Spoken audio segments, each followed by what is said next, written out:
हाय दोस्तों, मैं हूं अनुराग यादव और आप देख रहे हैं एफएक्शन क्लासेस। पिछली 2-3 वीडियो सही से वीडियो बन नहीं पा रहा है दोस्तों, थोड़ी प्रॉब्लम आ जा रही बार बार। ठीक है, आज प्रयास करूंगा आपके लिए कि 3 से 4 क्वेश्चन लगभग कम से कम लेके आऊं। ठीक है, तो ये पिछली वीडियो का एक सवाल रह गया था। ठीक है, यदि ए की आय बी की आय से, ठीक है, यदि ए की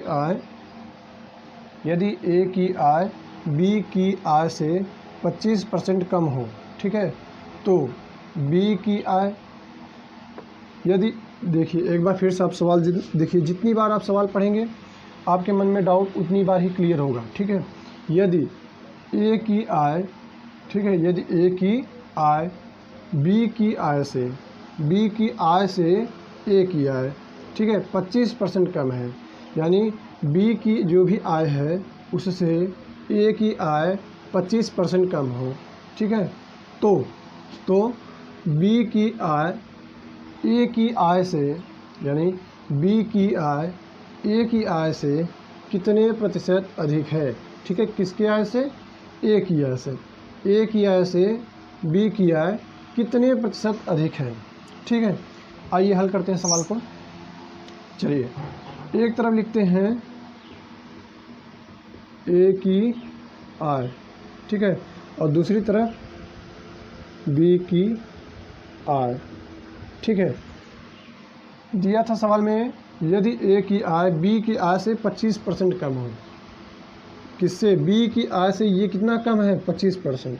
ठीक है, अगर यदि देखिए हम बराबर 100 मान रहे हैं, क्योंकि 100 मानने से क्या होता है ना, प्रतिशत को निकालना थोड़ा आसान हो जाता है। ठीक है, जैसे यदि अगर हम बी की आय कितना माने? 100 रुपया। बी की आय कितना माने? 100 रुपया। ठीक है, तो ए की आय बी की आय से ये 25% कम है। ठीक है, यही तो कह रहा है, यदि ए की आय बी की आय से 25% कम हो। बी की आय अगर 100 है तो बी की आय से 25% कम हो। 25% कम है ए की आय। 25%, 100 का 1% कितना होता है? 1 होता है। 100 का 10% 10, 100 का 12% 12, 100 का 13% 13। ठीक है, तो ये सिंपल होता है, इसलिए 100 को माना जाता है अक्सर। ठीक है, तो 25% कम है, यानी 100 का 25% कम हुआ तो 25% 25 होगा, तो बचेगा कितना? 75। ठीक है, यदि बी की आय कितना है? 100, तो ए की आय कितना है? 75 है। ए की आय कितना है? 75 है। ठीक है, यानी ये एक दिन में कार्य करता है तो 75 रुपये पाता है। ठीक, और ये एक दिन में कार्य करता है तो कितना पाता है? 100 रुपया पाता है। ये ज़्यादा मेहनत करता होगा, हो सकता है ये कम मेहनत करता होगा, या कुछ भी हो सकता है। ठीक है, तो ये अपने कार्य का 100% पैसा पाता है। ठीक है, और ये अपने काम का 100% पैसा पाता है। ठीक है, 100% रुपया पाता है। ठीक, चलिए अब आगे चलते हैं। अब कह रहा है ए की आय से कितने प्रतिशत अधिक है बी की आय। बी की आय ए की आय से, इससे ये अधिक है ना, अधिक है कि नहीं है? रुपया में तो 25 रुपया अधिक है, लेकिन प्रतिशत में कितना अधिक है? ठीक है, प्रतिशत में ये कितना अधिक है? ठीक है, अब देखिए 75 से कितना अधिक है? 25 रुपया अधिक है। 75 से ये कितना अधिक है? 25 रुपया अधिक है। तो 75 का 25 रुपया कितना प्रतिशत होता है? 75 का 25 रुपया कितना प्रतिशत होता है? देखिए, ए की आय 75 रुपया है और बी की आय 100 रुपया है। ठीक है, तो 75 से ये 25 रुपया अधिक है कि नहीं है? कि नहीं है? यही तो पूछ रहा है कि कितना प्रतिशत अधिक है, ए की आय से कितना प्रतिशत अधिक है। तो ए की आय से ये 25 रुपया अधिक है रुपया में, लेकिन प्रतिशत में कितना अधिक है? 25 रुपया अधिक है। तो हम ये ज्ञात कर लेते हैं कि 75 रुपये का 25 कितना प्रतिशत है? कितना प्रतिशत होता है? ठीक ना। अब जितना प्रतिशत होता होगा, 75 का 25 रुपया अधिक है, इसका प्रतिशत निकालेंगे, उतना प्रतिशत ये अधिक है। ठीक है, तो 75 का माना तो मान लिया हमने, क्या माना, 75 का x% इक्वल टू 25, ठीक है। 75 का x% बराबर 25, ठीक है। अब यहाँ पे हम हल कर देते हैं। 75 का मतलब गुणा x% हटाएंगे बटे 100 बराबर 25, ठीक है। देखिए इसको काटे, 25 तियाँ 75, 25 चौका 100, x बराबर 25, ये यहाँ भाग में था, देखिए बचा क्या, 3x बटे 4 बराबर 25, ठीक है। अब 3x बराबर क्या होगा दोस्तों, बटे 1 कर दीजिए, तिरछे तिरछी गुणा, 3x 1 का गुणा उसी में करेंगे उतना रहेगा, लेकिन 25 का गुणा 4 में करेंगे तो कितना आ जाएगा, 100 आ जाएगा। अब ये गुणा में था तो यहाँ आके क्या हो जाएगा, x बराबर 100 बटा 3, x बराबर 33 सही 1 बटा 3%, कितना आ गया, 33 सही 1 बटा 3%। यही तो हमसे पूछ रहा था, कि a की आय से कितने प्रतिशत अधिक है, a की आय से कितने प्रतिशत अधिक है। तो हमने ये ज्ञात किया कि a की आय से ये कितना अधिक था, 25 रुपये अधिक था। तो a की आय है 75, अब 75 का 25 रुपये कितना प्रतिशत होता है, 75 का इसकी आय का 25 रुपये कितना प्रतिशत होगा, तो जितना प्रतिशत होगा उतना ये अधिक है इसकी आय से, ठीक है। इसकी आय से उतना प्रतिशत क्या है, ये अधिक है, ठीक है। तो 75 का हमने माना ये x% है 25 रुपये, 75 का ये x% कितना होता है, 25 रुपया होता है। तो ठीक है, 75 का मतलब गुणा x बटा 100 बराबर 25, यहाँ पे फिर इसको कट किया, 25 तियाँ 75, 25 चौका 100, ठीक है। फिर 3x बटा 4 बराबर 25, तिरछे तिरछे गुणा कर दिया, x बराबर 100 बटा 3%। बात समझ में आई कि नहीं, ठीक है दोस्तों। x बराबर 33 बटा 1, 33 सही 1 बटा 3% आंसर है हमारा, ठीक है। चलिए आगे चलते हैं। इधर है।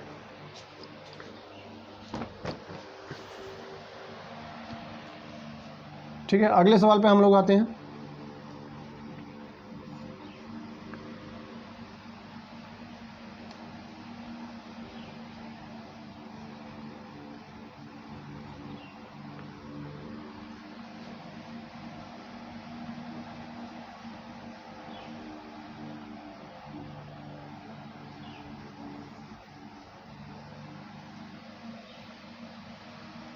ठीक है,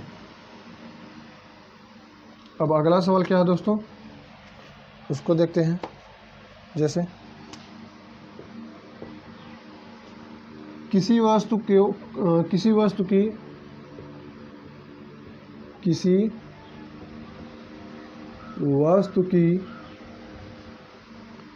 10% तथा 10% की दो क्रमवार मूल्य वृद्धियां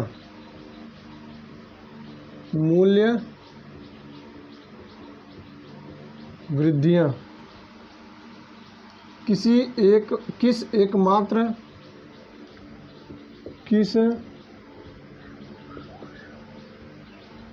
एकमात्र मूल्य वृद्धि के समतुल्य है, मूल्य वृद्धि के समतुल्य है। ठीक है, एक बार सवाल फिर से पढ़ लेते हैं। किसी वस्तु की 10% तथा 10% की दो क्रमवार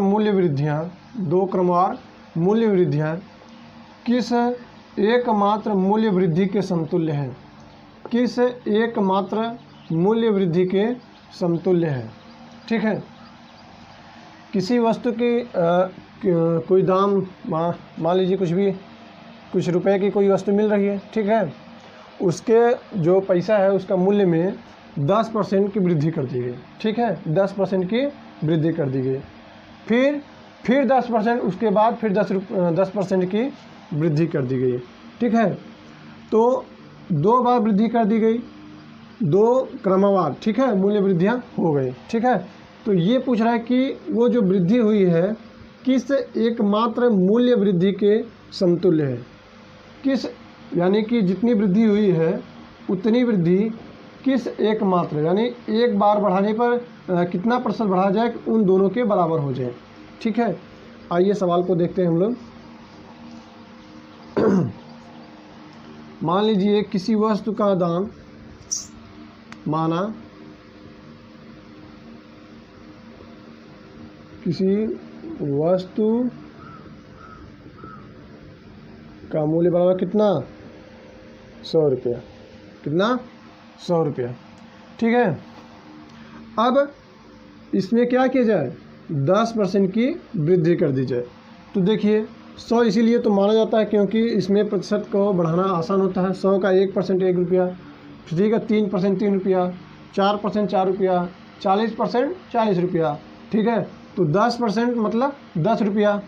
तो 10% जब बढ़ा दिया गया, इसका मूल्य कितना हो गया, 110 रुपया। 10% बढ़ा दिया गया मतलब 100 का 10% 10 रुपया होता है, तो बढ़ा दिया गया। नवीन मूल्य, नया मूल्य कितना हो जाएगा, 10% में 10 रुपया बढ़ा दिया गया तो 110 हो गया। ठीक है, अब कह रहा है कि फिर 10% बढ़ा दिया जाए। अब इस पर, यानी कि अब ये नया मूल्य हो गया 110 रुपया। अब कह रहा है इसका 10% फिर बढ़ा दिया गया है। पहले ये था, इसका 10% बढ़ा तो 110 हो गया। ठीक है, अब यहाँ से फिर से इसका 10% फिर बढ़ा दिया गया है, यानी 110 का 10% निकालना है। ठीक है, 110 का कितना निकालना है, 10%। तो 110 का 10% कितना होता है भाई, तो पुनः नई मूल्य बराबर, यानी 110 का 10%, यही तो बढ़ाना है। ठीक है ना,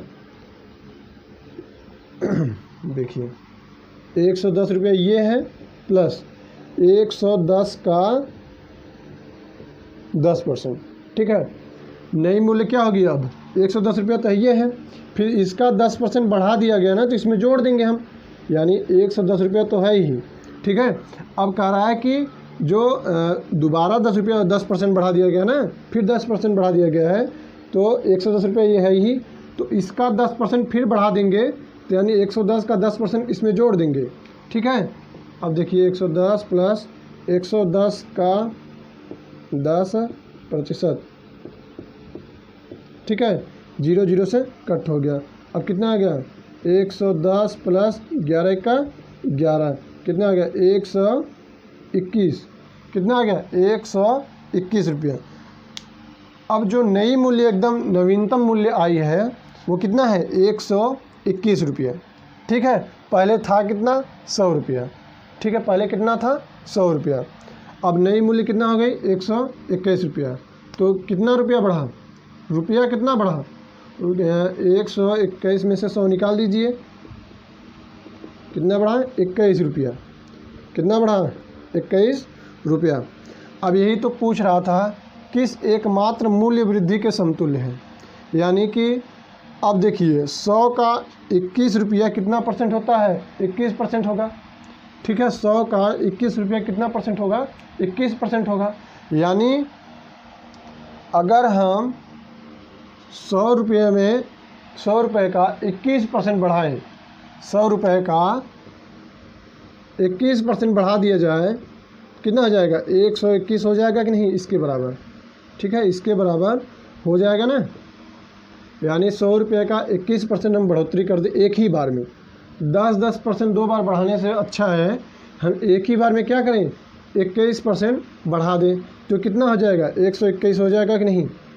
ठीक है, तो वही तो ये पूछ रहा था कि एक समतुल्य क्रम के कितने बराबर होगा, यानी एकमात्र मूल्य वृद्धि के समतुल्य है। तो ये कितने एकमात्र मूल्य वृद्धि के हैं, 21%। कितने परसेंट? 21%। ठीक है, यानी कि 2 बार 10% बढ़ाने से 100 रुपये का 21% बढ़ाने पर उतना एकमात्र समतुल्य होगा। ठीक है, एकमात्र मूल्य वृद्धि के समतुल्य होगा। बात समझ में आई दोस्तों? ये हमारा आंसर हो जाएगा। ठीक है, नहीं तो आप यहाँ से भी सवाल के तरीके से निकाल सकते हैं। 21 रुपया आया, अब 21 रुपया बढ़ा है तो 100 रुपये का 21 रुपया कितना परसेंट होगा? 100 का 21 कितना परसेंट होगा? तो x% होगा, बराबर 21 रुपया। ठीक है, फिर वही गुणा x बराबर 21, ये आ गया परसेंट। ठीक है, यानी 21 रुपया बढ़ा है 100 का, तो हम देखेंगे 100 का 21 रुपया बढ़ा तो कितना प्रतिशत होगा? 21% होगा। यानी कि अगर हम 21% बढ़ा दें तो इसके बराबर हो जाएगा, समतुल्य होना चाहिए भाई। ठीक है, किस एकमात्र मूल्य वृद्धि के, मूल्य वृद्धि मतलब बढ़ना, जो बढ़ा हुआ है उसके समतुल्य होगा। तो ये 21 रुपया बढ़ा है, तो इसमें हम अगर 21% बढ़ा देंगे इसके समतुल्य हो जाएगा, इसके समतुल्य हो जाएगा। वही चीज़ वो पूछ रहा था, 21 रुपया बढ़ा देंगे यानी कि 21% बढ़ा देंगे। ठीक है, चलिए आज का ये दूसरा सवाल था। ठीक है, आपको अगर सवाल समझ में आ रहा हो तो आप चैनल को सब्सक्राइब कर दीजिएगा और वीडियो को लाइक कर दीजिएगा। ठीक है, इस तरह से हम लोग प्रतिशत के सवालों को हल करते हुए चलेंगे। ठीक, चलिए अब चलते हैं एक दूसरे, यानी अलग प्रकार का जो आता है, एक दूसरे प्रकार का आता है सवाल, यानी दूसरे टाइप पे चलते हैं। वो सवाल है, फलों के मूल्य में, फलों के मूल्य में 30% कमी करने पर,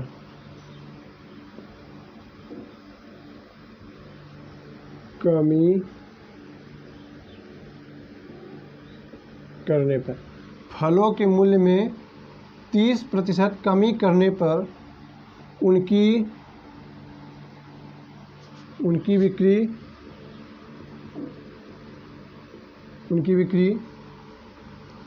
40% अधिक हो जाती है। 40% अधिक हो जाती है। कितना अधिक हो जाती है? 40%। तो इससे विक्रय मूल्य पर क्या प्रभाव पड़ेगा? इससे विक्रय मूल्य पर क्या प्रभाव पड़ेगा? ठीक है, कहा है फलों के मूल्य में 30% कमी करने पर, जो उसका मूल्य था उसका 30% कमी करने पर, ठीक है, उसकी बिक्री 40% अधिक हो जाती है। उसकी बिक्री कितनी अधिक हो जाती है? 40% अधिक हो जाती है। इससे विक्रय मूल्य पर क्या प्रभाव पड़ेगा? ठीक है, इससे विक्रय मूल्य पर क्या प्रभाव पड़ेगा? ठीक है, चलिए देखते हैं।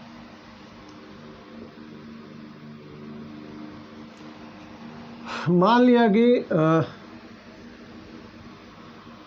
10 रुपये का फल था। कितने रुपए का? 10 रुपये का। रुपया 10 था फल, ठीक है, 10 रुपये का फल था। अब इसका 30% कमी करने पर, 10 रुपये का 30% कमी करने पर, ठीक है, 10 रुपये का 30% कमी करेंगे, या फिर आप 100 ही मान सकते हो। जैसे कि हमने हमेशा 100 माना था, तो आप 10% बताएंगे तो हो सकता है आप सोचोगे कि हमेशा अलग अलग ही अपने मर्जी से मान लेते हैं। ठीक है, तो हम फिर से ही 100 मान लेंगे कि फलों के मूल्य में 30% कमी करने पर, ठीक है, माना फल कितना है? 100 रुपये का 100 फल था, ठीक है, 100 रुपये का 100 फल था, ठीक है, मान लिया हमने ये अब 100 ही मानते हैं हमेशा, क्योंकि 100 का प्रतिशत कम और अधिक करने पर कोई प्रॉब्लम नहीं होती है, कोई समस्या नहीं होती है, ठीक है। तो 100 रुपये का फल था, ठीक। अब 100 रुपये के फल में कितने % कमी कर दी गई? 30% कमी कर दी गई, ठीक है। तो 30% कमी करने पर नया मूल्य क्या हो जाएगी? नई मूल्य क्या हो जाएगी? 70 रुपये हो जाएगी। कितना हो जाएगी? 70 रुपये हो जाएगी। जब 100 रुपये था तो मान लीजिए 100 रुपये था तो 100 लोग खरीदते थे। कितने लोग खरीदते थे? 100 लोग। 100 रुपये था तो 100 लोग खरीदारी होती थी, ठीक है। 100 लोग खरीदते थे। अब जब 70 रुपया हो गया है तो 40% अधिक बिक्री हो गई, यानी 100 से कितनी बिक्री अधिक हो गई? 40 अधिक हो गई तो कितनी हो जाएगी? 140, ठीक है। कितनी अधिक हो गई? 140।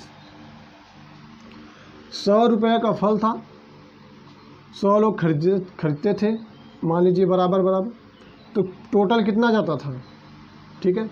अब देखिए, जैसे 5 रुपये का पार्ले है, अब 5 रुपये का पार्ले 5 लोग ले जाते हैं, 5 लोग ले जाते हैं, तो टोटल कितने रुपए की बिक्री होती है?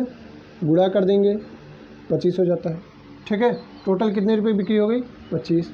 5 रुपये की बिस्किट 5 लोग ले गए, टोटल कितनी हो गई? 25 रुपये हो गए। यानी हमें अगर टोटल पैसा निकालना है, यही तो पूछ रहा है भाई, विक्रय मूल्य निकालना है तो गुणा करना पड़ेगा, ठीक है। क्या करना पड़ेगा? गुणा। तो 100 रुपये था, 100 लोग ले गए, तो गुणा किया तो क्या हो गया? 140, ठीक है। गुणा किया तो कितना आ गया? 10,000, ठीक है। अब नई मूल्य के हिसाब से 70 रुपये हो गई, तो कितने लोग ले जाने लगे? 140 लोग ले जाने लगे। तो ये नई मूल्य के हिसाब से कितने रुपए की वृद्धि हुई, कितने रुपए की बिक्री हुई? यानी इन दोनों का आपस में गुणा करें तो 14 सते 98, ठीक, 2, ठीक है, 2 शून्य हो गया। यानी कि जब 100 रुपये था, 100 लोग ले जाते थे तो 10,000 रुपये की बिक्री हो जाती थी। कितने रुपए की? 10,000 रुपये की। अब जो नई मूल्य है ये कितने की है? 70 रुपये, यानी 30% कम कर दी गया, और बिक्री कितनी हो गई? 140%, यानी 140 लोग ले जाने लगे, ठीक है। तो इसके हिसाब से कितनी बिक्री हो गई? कितने की टोटल बिक्री हुई? 9,800 की, ठीक है, 9,800 की। यानी कि 200 रुपये का नुकसान हो गया। कितने रुपए का? 200 रुपये का नुकसान हो गया, ठीक है। देखिए, पहले था 10,000, अभी कितना हो गया? 9,800, इतना नुकसान हुआ। यानी 10,000 था, अभी 9,800 है, तो 0 0, इसके बाद 10 में से 8 गया 2, यहाँ पे कुछ नहीं, यानी 200 रुपये का नुकसान हुआ। कितने रुपए का? 200 रुपये का नुकसान हुआ। अब हमको ये बताना है कि इसके मूल्य पर क्या प्रभाव पड़ा? हानि हुई। पहली बात तो हानि हुई, 200 रुपये का नुकसान हुआ। और कितने प्रतिशत का अगर पूछेगा तो 10,000 का 200 रुपये का नुकसान हुआ है। 10,000 का 200 रुपये नुकसान हुआ, यानी 10,000 का X% बराबर कितना? 200 रुपये। पता तो करें कि कितने % का नुकसान हुआ है। 200 रुपये का नुकसान हुआ तो कितने प्रतिशत का? तो मान लिया X% का, ठीक है। कितना मान लिया? X% का, ठीक। अब 10,000 का X/100 बराबर 200, इन 2 जीरो से ये 2 जीरो गए, X बराबर,